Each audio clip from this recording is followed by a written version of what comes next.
मालकी हक्काच्या क्षेत्रात वाढ करून विक्री झाल्याचा दावा. अनधिकृत बांधकाम पाडण्याची मागणी. नांदेड शहरातील असदुल्लाबाद परिसरातील एका फ्लॅट संदर्भात अनधिकृत बांधकामाचा आरोप पुढे आला असून संबंधित बांधकामावर कारवाई करण्याची मागणी महानगरपालिकेकडे करण्यात आली आहे. मिळालेल्या माहितीनुसार शहर सर्वे क्रमांक 52/52 नगरभूषण फ्लॅट क्रमांक 8748 येथील पार्क शंकुतलमधील 3ऱ्या मजल्यावरील फ्लॅट क्रमांक 5 संदर्भात ही तक्रार करण्यात आली आहे. अर्जदारांनी महानगरपालिका आयुक्तांकडे दिलेल्या निवेदनात मूळ मंजूर क्षेत्रफळापेक्षा अतिरिक्त 193 चौरस फूट बांधकाम करण्यात आल्याचा आरोप केला आहे. तक्रारीनुसार संबंधित फ्लॅटच्या विक्री प्रक्रियेदरम्यान मूळ आराखडा आणि प्रत्यक्ष बांधकाम यामध्ये तफावत असल्याचा दावा करण्यात आला आहे. तसेच वाढीव क्षेत्रफळाची विक्री करून अनधिकृत लाभ घेतल्याचा आरोप करण्यात आला आहे.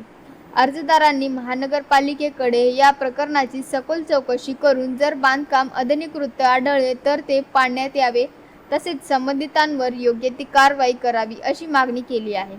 या प्रकरणामुळे परिसरात चर्चेला उधाण आले असून महानगरपालिकेची भूमिका काय राहणार याकडे नागरिकांचे लक्ष लागले आहे.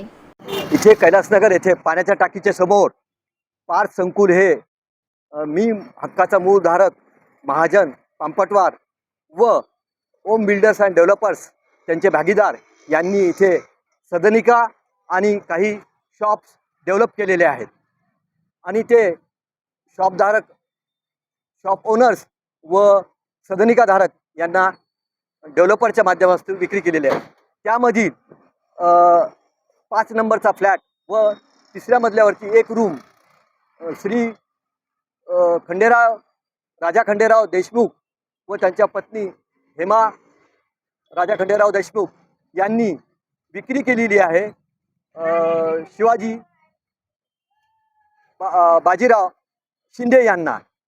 तर त्यामध्ये 195 क्षेत्रफळ एका रूमचे असताना त्यांनी 388 चौरस फूट हे वाढीव क्षेत्रफळ अनधिकृत त्यांच्या मालकीचे नसताना, हक्काचे नसताना ते क्षेत्रफळ त्यांनी विक्री खताद्वारे बेकायदेशीररित्या खोटे विक्री खत करून दिलेले आहे.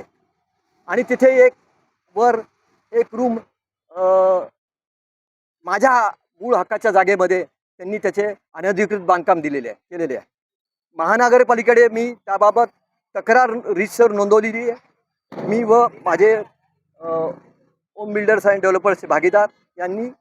आणि त्यामध्ये आम्ही त्यांना विनंती केलेली आहे तक्रार अर्जामध्ये की जे काय वाढीव क्षेत्रफळ अनधिकृतपणे बेकायदेशीरपणे त्यांनी बांधलेले आहे ते पाडून टाकण्यात यावे व त्यांच्या कुठल्याही रजिस्टरला अभिलेखामध्ये त्याची नोंद घेण्यात येऊ नये, फेरफार त्याच्यात नोंद घेण्यात येऊ नये ही तक्रार अर्ज दिलेला आहे. तसेच भूमी अभिलेखला फेरफार न घेण्याबद्दल आणि रजिस्ट्री कॅन्सल करण्याबद्दल तिथे पण तक्रार अर्ज उपाधीक्षक भूमी अभिलेख यांना दिलेला आहे. तसेच त्या अनुषंगाने रजिस्ट्री ऑफिस सब रजिस्ट्रार यांना पण रजिस्ट्री कॅन्सल करण्याबाबत तक्रार अर्ज दिलेला आहे. कारण त्यांनी विक्री करणार व विकत घेणार व सब रजिस्ट्रार रजिस्ट्री ऑफिसचे यांच्या संगनमताने खोटे बेकायदेशीर विक्री खत करून देण्यात आले आहे ते कॅन्सल होण्यात यावे, रद्द करण्यात यावे. तसेच या अनुषंगाने आम्ही त्यांना तिथे विचारणा करण्यासाठी गेलो असता तिथे माझे काही कर्मचारी कामगार घेऊन गेलो होतो साफसफाईसाठी. तर तिथे आम्हाला शिवाजीराव शिंदे त्यांचा मुलगा शुभम शिंदे, राजेश शिंदे त्यांचा पुतण्या व त्यांचे ऑफिस बिअरर यांनी मारहाण केली. माझ्याबरोबर एक ताई आल्या होत्या साफसफाईसाठी, त्यांचाही हात धरून मारहाण केली, अश्लील शिवीगाळ केली आणि आम्हाला जीवे मारून टाकण्याची धमकी दिली की इथे पुन्हा जर तू पाय ठेवशील तर तू याद राख, तुला मारून टाकण्याची, जीवे मारण्याची अशी धमकी दिलेली आहे. तर पोलीस प्रशासनही महानगरपालिका आणि रजिस्ट्री ऑफिस यांनी आणि भूमी विभागाने यांनी त्यांच्यावरती फौजदारी गुन्हे दाखल करावेत आणि त्यांचे रद्द करण्यात यावे.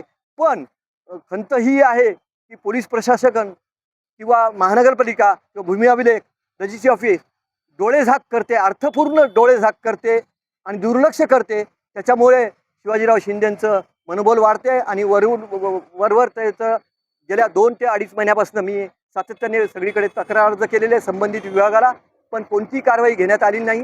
त्याच्यामुळे ते बोट धरून मनगट धरून गळा धरण्याचा प्रयत्न करतायत. ते राजकीय आणि गुंडगिरीच्या जोरावर, पैशाच्या जोरावरती हा सगळ्यावरती दबाव आणतायत. माझी मागणी एवढीच आहे.